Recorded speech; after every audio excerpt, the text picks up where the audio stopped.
Definitely film maker भी नहीं हो तुम। नहीं, मेरा तो मकसद ही था उसको बिगाड़ना। कवि सम्मेलन और मुशायरों में हमेशा किस तरह की शायरियां और वो पढ़ी जाती थी, आपको ये समझ में आ जाएगा वहाँ के लोग का रहन सहन क्या है। कश्मीर फाइल्स जब आपने बनाई जी। तो मेरे कई दोस्त हैं, उनसे जब बातचीत होती थी तो उनका कहना है कि फिल्में तो वेस्ट में भी बनी, ज्यूज कम्युनिटी के साथ जो पूरा हुआ था उसके ऊपर शिंडलर लिस्ट बनी जी। लेकिन जो विवेक अग्निहोत्री साहब ने बनाया, कभी कभी कुछ सच ऐसा होता है जिसको बार बार कुरेदना नहीं चाहिए, उससे समाज का ना इक्विलिब्रियम जो होता है वो बिगड़ जाता है। नहीं, मेरा तो मकसद ही था उसको बिगाड़ना। मैं झूठ नहीं बोलता हूँ, मैं सच बोल रहा हूँ आपसे। मैं तो सोच के ही ये घुसा था उसके अंदर कि ये जो इक्विलिब्रियम है ना, इसको हिलाना बहुत ज़रूरी है। ओके, और ये हिलाना चाहिए और हिलाते रहना चाहिए। अलमारी भी तो साफ़ की जाती है कभी ना कभी, महीने में, हफ्ते में एक बार। आप भी तो अपना कहीं डिटॉक्स के लिए लोग जाते ही जाते हैं, नहीं जाते हैं? गाड़ी की भी तो सर्विसिंग होती ही है, तो फिर राजनीति की भी सर्विसिंग होनी चाहिए। उसको भी अंदर से सफाई-वफाई कभी करते रहना चाहिए। प्रॉब्लम ये है कि पहले हुआ करती थी, दमदार लोग हुआ करते थे, सत्य के साथ खड़े होके बोला करते थे। ताकत, एक से एक ताकतवर लोगों की सत्ताएँ हिल जाती थीं। लोग होते थे, क्रिएटिव लोगों में बड़ा दमखम होता था। ओके, लेकिन अब जब से ग्लोबलाइजेशन चालू हुआ है, कैपिटलिज्म चालू हुआ है, इंडियन मिडिल क्लास को सडनली टीवी, बंगला, गाड़ी और ईएमआई और प्लेन में घूमना, फॉरेन जाना, अंग्रेजों की यानी विदेशी वेस्टर्न कपड़े पहनना, ज़ोमैटो पर, तो इतना कंफर्टेबल हो गया अपने घर में वो, जिसकी 7 पुश्तों ने कभी एसी नहीं देखा था, सडनली एसी आ गया। मैं भी मिडिल क्लास हूँ, तो कोई ये ना बोले आप प्रिविलेज्ड, हमारे बारे में कैसे बात करते हैं। मैं मिडिल क्लास से ज़्यादा मिडिल क्लास हूँ। तो सडनली आपके पास एसी आ गया, आप अपनी कंफर्ट में इतने खुश हो गए, इतना अंदर उसके बैठ गए कि आप सत्य से ही डरने लगे, आप सही जगह पे खड़े होने से डरने लगे, आप सही लोगों के साथ बातचीत करने से डरने लगे, और तो और छोड़िए, आप बातचीत करने से ही डरने लगे। मैं आपको एक छोटा एग्जाम्पल देता हूँ, देखिए ये बातें लोग बताते नहीं। कवि सम्मेलन और मुशायरों में हमेशा किस तरह की शायरियां और वो पढ़ी जाती थी, सिस्टम के अगेंस्ट, सामाजिक व्यवस्थाओं के अगेंस्ट, शोषण के अगेंस्ट, जो अभी जो चल रहा है करंट हालात, उनके अगेंस्ट, उनके बारे में ऐसी लिखी जाती थी। अब आप कोई भी कवि सम्मेलन या मुशायरे में चले जाए, किसी में भी, वहां क्या चलता है? फूअर जोक्स। अब भी खोल लीजिए आप, 4 लोग हंसते रहेंगे, हा हा हा, ये वो, सब हल्का फुल्का कर दिया गया है।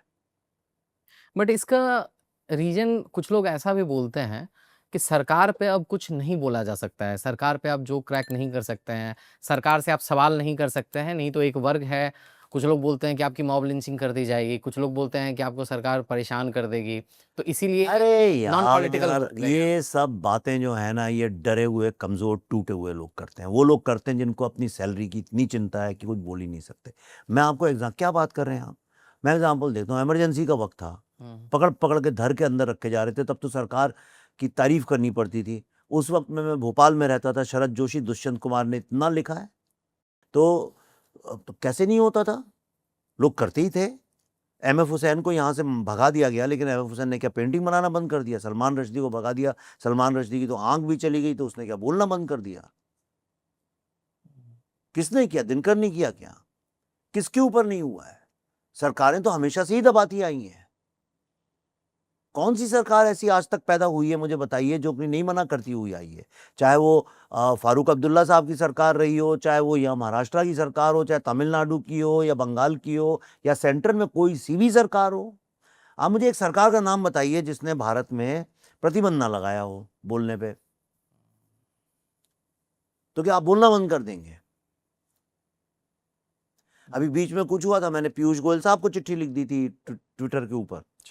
मैंने कहा मर रही है इंडस्ट्री, बताइए इसको, आप कॉमर्स मिनिस्टर हैं। आपने बोला वेंटिलेटर पे है फिल्म, मैंने बोला, लिख दिया। उन्होंने बोला ना कि ये क्या स्विगी फुगी बनाते रहते हो तुम लोग, कोई ढंग के बनाओ। तो मैंने कहा इतनी अच्छी बात करें पीयूष साहब, तो पहले तो यहाँ आप कुछ करिए इसका। तो ये जो बड़े लोग बॉलीवुड की बात करते हैं, कॉन्फ्रेंसेज में बैठ के इतना ज्ञान पेलते हैं, ये लोग क्यों नहीं करते ये काम?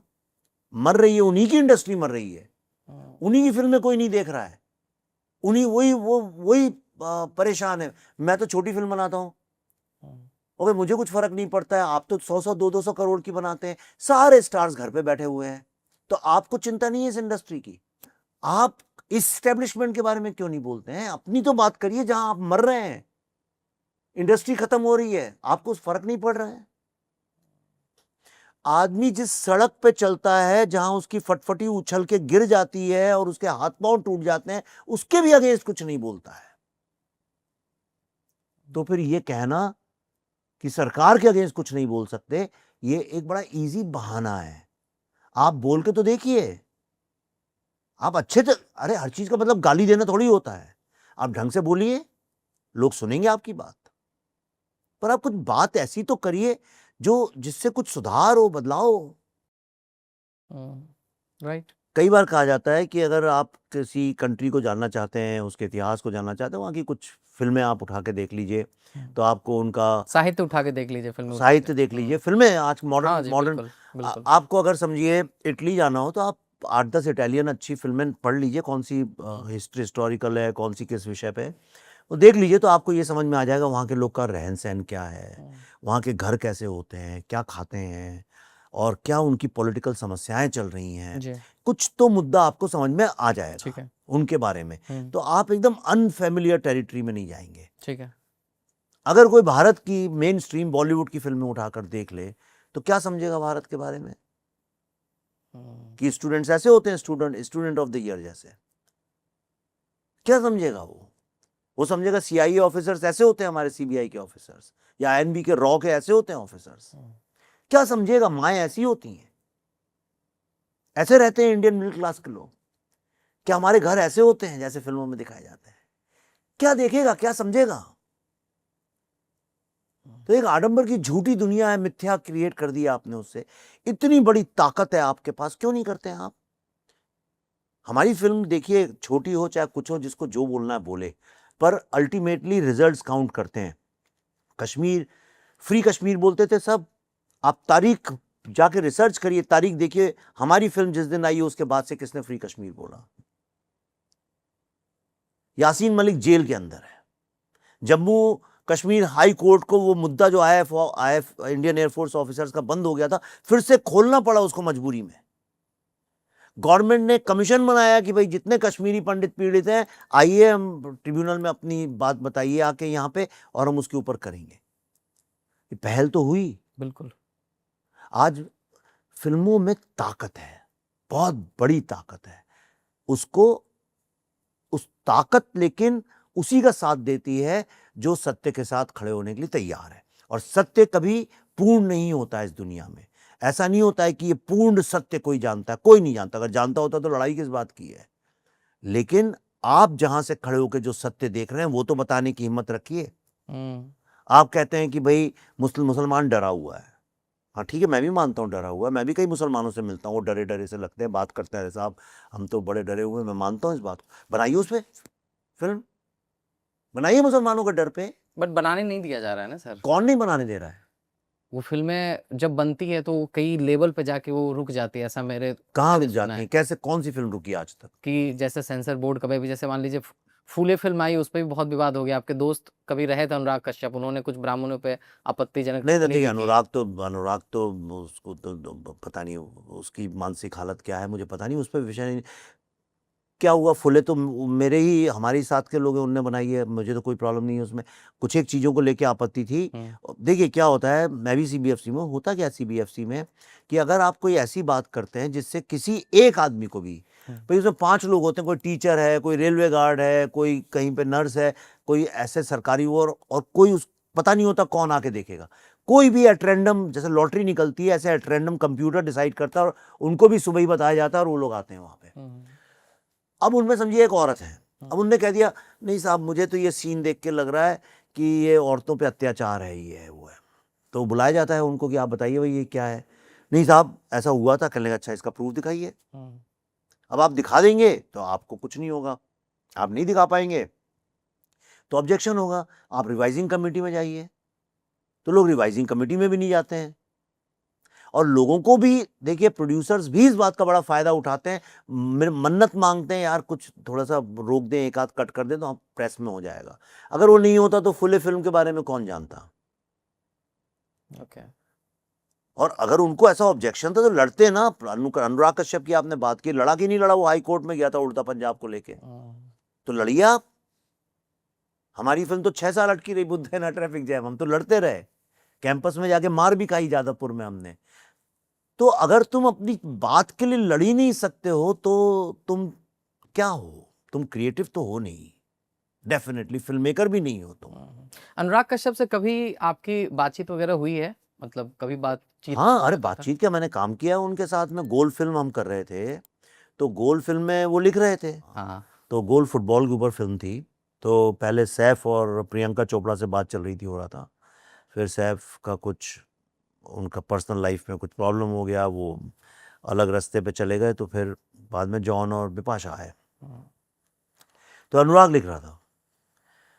अनुराग पर बहुत शराब पीता था उस वक्त में, अभी क्या करता है मुझे पता नहीं। तो टाइम आइम का कुछ वो हिसाब किताब नहीं। फिर उसके बाद वो विक्रमादित्य को ले आया, बोला मेरा एक नया लड़का है, मेरे साथ काम करता है, वो हेल्प करेगा, तुम उससे मिलते रहा करो। धीरे धीरे करते करते कब विक्रमादित्य को ही सारा काम दे दिया करने को, मोटवानी जो है। And he is also very talented, ऐसा कुछ भी नहीं है। लेकिन जो फिल्म मैं बनाना चाह रहा था, जिसके जो करना चाह रहा था, ये लोग की सोच कुछ अलग थी, वो कुछ और ही फिल्म बनाना चाह रहे थे। और अल्टीमेटली फिर ये हो गया कि क्या किया जाए क्या नहीं किया जाए। फिर प्रोडक्शन हाउस ने भी अनुराग से काफ़ी बातचीत करी और दुनिया भर का हुआ। पर तो मेरा उससे काफ़ी संबंध रहा है, ऐसा नहीं है कि नहीं है। और मुझे जब भी मिलता है मैं उससे हमेशा अच्छे से बात करता आया हूँ। लेकिन फिर ये हो गया कि उसे हैंडल करना मुश्किल हो गया, क्योंकि नशा एक ऐसी चीज़ है कि जो नशा करते हैं वही समझ सकते हैं, खक जाने खक की भाषा। पर उसको हैंडल कैसे करें प्रोफेशनल लेवल में? तो that became a very big problem. बस मेरा इतना ही उनसे संबंध रहा। उसके बाद अचानक एक दिन उन्होंने उठ के मेरे को सोशल मीडिया में कुछ गाली गलौज करी, यानी कुछ बोला मेरे बारे में ये वो। तो उससे ज़्यादा मेरा उनसे कोई संबंध नहीं रहा। लास्ट तक रुके हो, मतलब क्लिप आपको इंटरेस्टिंग लगी, तो subscribe to digital commentary clips. और फुल पॉडकास्ट तो इससे भी ज्यादा इंटरेस्टिंग है, जिसका लिंक आपको डिस्क्रिप्शन बॉक्स में मिल जाएगा।